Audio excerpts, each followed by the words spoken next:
Gente, um tema de agora é um tema muito comum, mas muito comum. Verdade. Mas exige muita atenção também.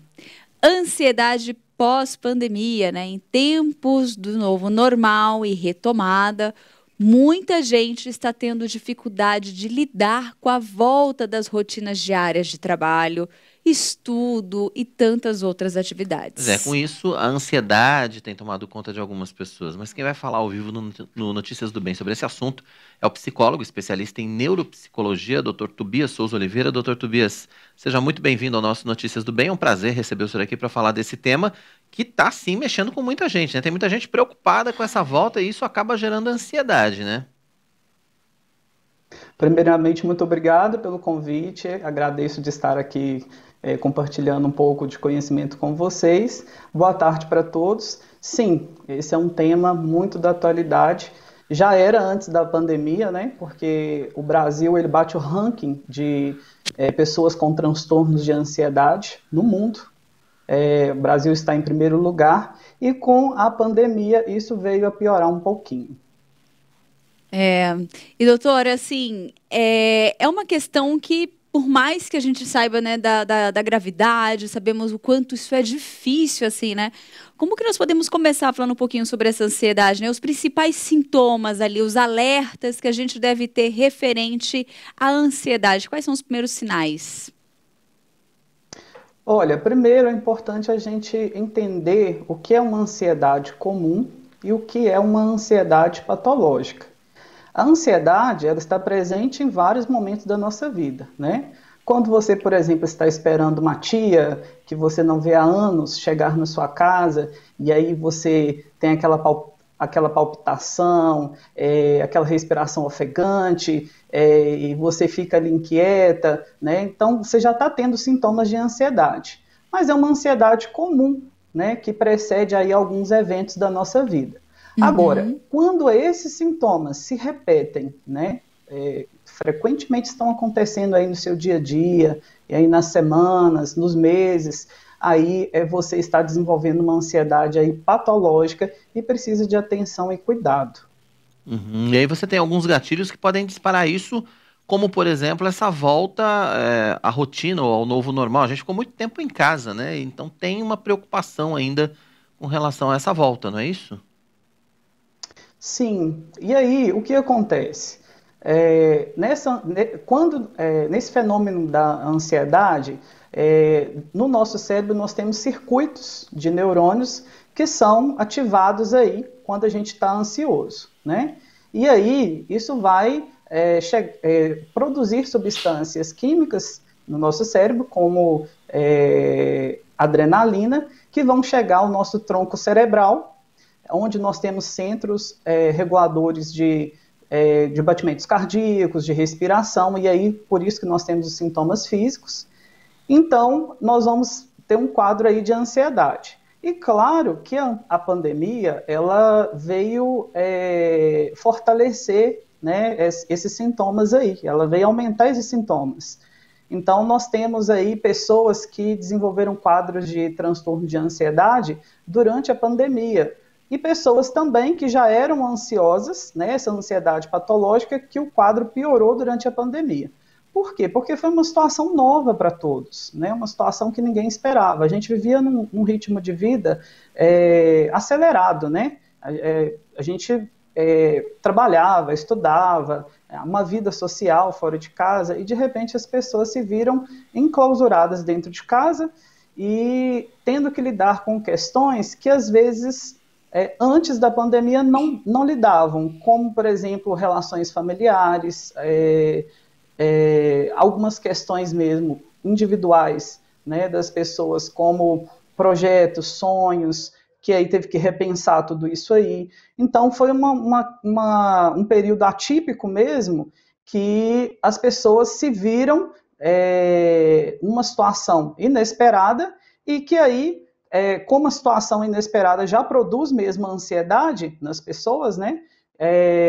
Esses quadros de ansiedade pioraram. volta, o mais esperado ou o mais natural não seria que as pessoas ficassem menos ansiosas? Ou assim, estamos voltando ao normal, tá tudo bem, eu vou voltar para o trabalho. E aí não, as pessoas estão ficando ansiosas por causa da volta também, né? Sim, por quê? As expectativas. As pessoas pensam muito na questão do tempo, o tempo perdido, né? Como recuperar esse tempo perdido? Então, são questões que vêm à tona, né? Como recuperar a minha vida financeira, como recuperar as minhas relações, algumas que se perderam aí durante esse tempo sem contato social. Então, todas essas questões de como lidar com esse tempo em que a pessoa ficou ali mais parada, né, sem movimento, sem trabalhar às vezes, ou sem estudar, ou sem fazer outras coisas da forma como fazia antes. Então, tudo isso aí é uma pressão mesmo no cérebro da pessoa, né, que ela vai tendo ali pensamentos e vai criando também medos, né, expectativas também em relação ao futuro, que isso vai gerando ansiedade. Uhum. E nesse período também, doutor, acho que a questão da ansiedade se estendeu não só, às vezes, a um público específico, mas eu acho que acabou atingindo a todos, né? Adolescentes, crianças, idosos, jovens. Eu acho que pegou um público grande, né, nesse período de pandemia, não? Sim, principalmente idosos, né, e pessoas também do grupo de risco, né, além dos Uhum. idosos, que foram os que mais se privaram aí da vida social por causa dessa doença, né? Então, a questão do medo também, isso pegou muito as pessoas, o medo, né? O medo de morrer, a questão também de ver familiares, ver amigos indo embora, morrendo, e a gente na psicologia a gente fala que a morte ela traz, a morte, a doença também ela traz essas reflexões, né, sobre a própria vida, o que eu estou fazendo da minha vida, que caminho seguir, o que eu devo fazer, como que eu estou mediante a minha família, mediante a sociedade. Então, são todas as reflexões que as pessoas vão tendo mediante esses acontecimentos de morte, de doença, né? Então, esse público, né, que você falou, os adolescentes também, que tinham uma vida muito ativa, né, uma vida social muito ativa, iam à escola, praticavam esportes, faziam cursos, né? E a maioria dessas atividades fora de casa, então passaram a ter que fazer de modo online, e a gente sabe que a relação virtual, né, ela não é a mesma coisa da relação presencial ali, de você estar ali com a pessoa, com os seus amigos, com os seus familiares. Então, traz mesmo um nível de ansiedade muito grande nessas pessoas, né? Então, alguns passaram, inclusive, a ter que tomar medicação, né, para ansiedade, por causa dessas questões que produziram mais ansiedade mesmo. Uhum. Uhum. E você falou a respeito da ansiedade que é normal, que é natural, né, no nosso dia a dia, e essa ansiedade exagerada. Como é que a gente descobre o limiar entre uma e outra, né? Quais os gatilhos ou quais os sinais que a gente pode ter na nossa vida de que a gente precisa, de alguma forma, controlar essa ansiedade, procurando um profissional, enfim, tomando algumas outras providências? Como eu falei, essa ansiedade comum, ela não ela acontece em eventos esporádicos, né? Eu citei aí a chegada de uma tia, de um parente que mora longe, você não vê há anos, mas há muitas outras situações, uma formatura, uma premiação, uma prova de vestibular, de concurso, né? Então, várias situações que produzem essa ansiedade comum. E produzem também os sintomas de ansiedade, taquicardia, respiração ofegante, às vezes pode acontecer também tremores, dores, né, como dores gastrointestinais, dores de cabeça. Quando esses sintomas interferem na qualidade de vida diária, ou seja, quando eles se repetem, quando essas ansiedades se repetem em vários momentos do seu dia, é porque é uma ansiedade que você precisa tratar, que você precisa ter um cuidado com ela, porque aí já está virando uma doença mesmo. Entendi. E eu tenho uma pergunta aqui de uma das nossas internautas, que ela perguntou o seguinte, porque às vezes a questão da ansiedade pode também ter resultados no nosso corpo, né?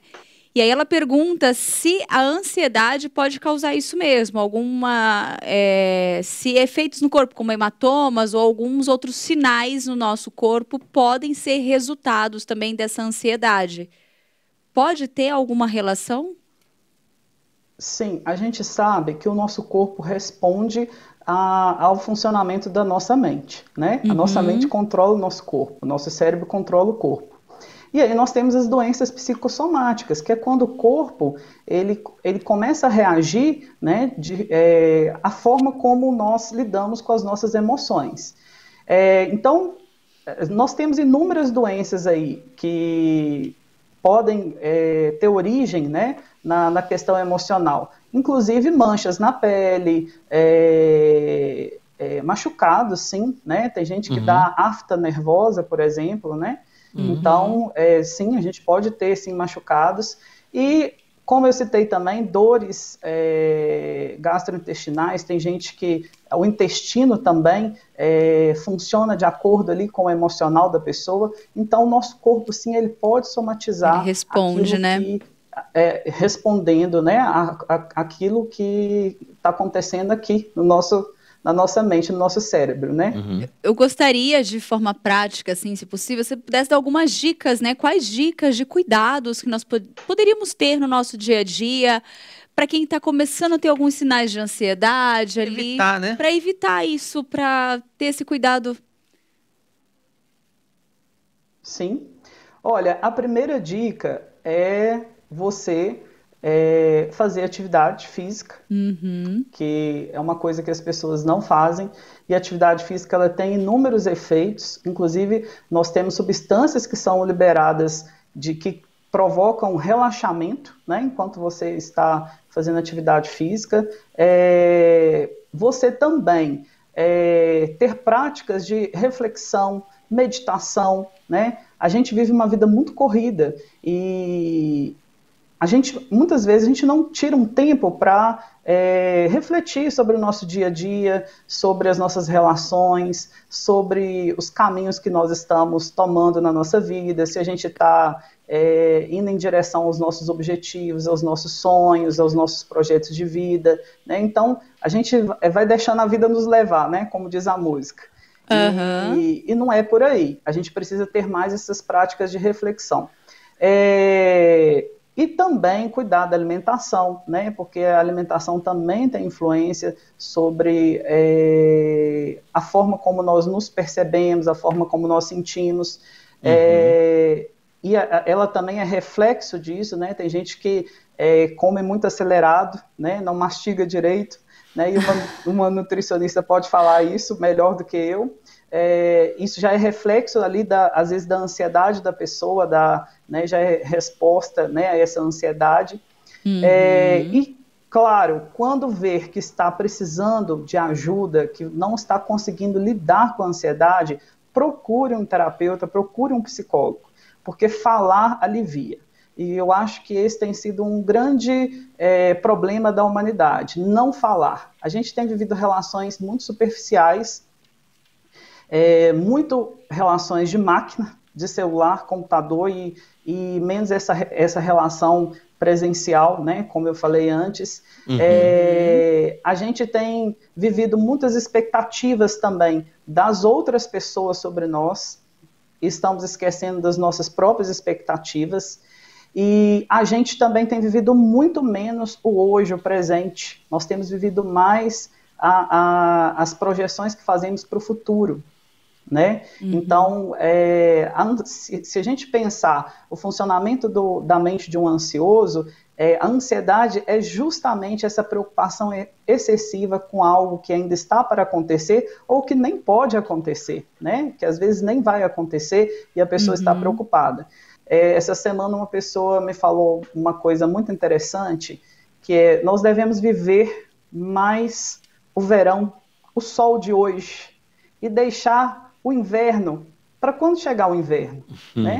Então, tem pessoas que durante o verão estão lavando cobertores, claro que é uma metáfora isso, né? Mas estão lavando cobertores, estão preparando agasalhos, estão esquecendo de aproveitar aquele sol daquele dia. Então, nós precisamos aproveitar mais o sol do dia, nos preocupar menos com coisas que ainda vão acontecer ou nem podem acontecer, né? Às vezes nem vão acontecer. Então, a terapia vai ajudar o indivíduo a lidar com essas questões, a pensar sobre isso, né? Então, é fundamental. Eu falo que todo mundo, não é fazendo propaganda, não é porque eu sou psicólogo, mas eu falo que todo mundo deveria fazer a terapia. Eu faço a minha própria terapia também, eu tenho a minha terapeuta.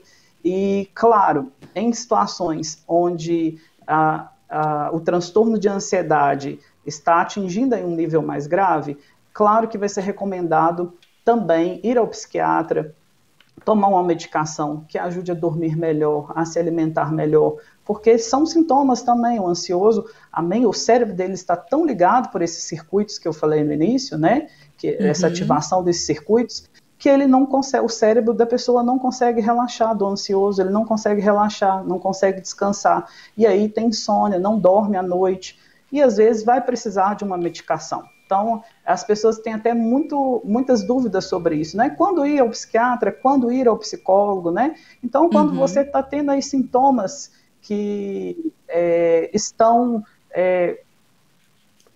num nível assim que estão atrapalhando a tua vida, né? A sua qualidade, atrapalhando a sua qualidade de vida, Esse né? é o momento. Produzindo muito mal-estar, né? Então você precisa sim de tomar uma medicação, né? Então, tá certo. Claro que o trabalho do terapeuta vai ser conversar sobre isso, né? Trabalhar essas questões, né? Trabalhar a origem dessa ansiedade aí, que isso você vai fazer na terapia. Porque senão, se você também tomar só medicação, como muitos vão só ao psiquiatra, você fica ali, cria uma dependência dessas medicações, que tem os efeitos colaterais também, e você fica por anos tomando a medicação. Então, é necessário o trabalho dos dois profissionais, tanto do psicólogo quanto do psiquiatra. Tá certo. Dr. Tobias Souza Oliveira participando com a gente ao vivo aqui no nosso Notícias do Bem, ele é psicólogo, especialista em neuropsicologia, falando sobre ansiedade pós-pandemia.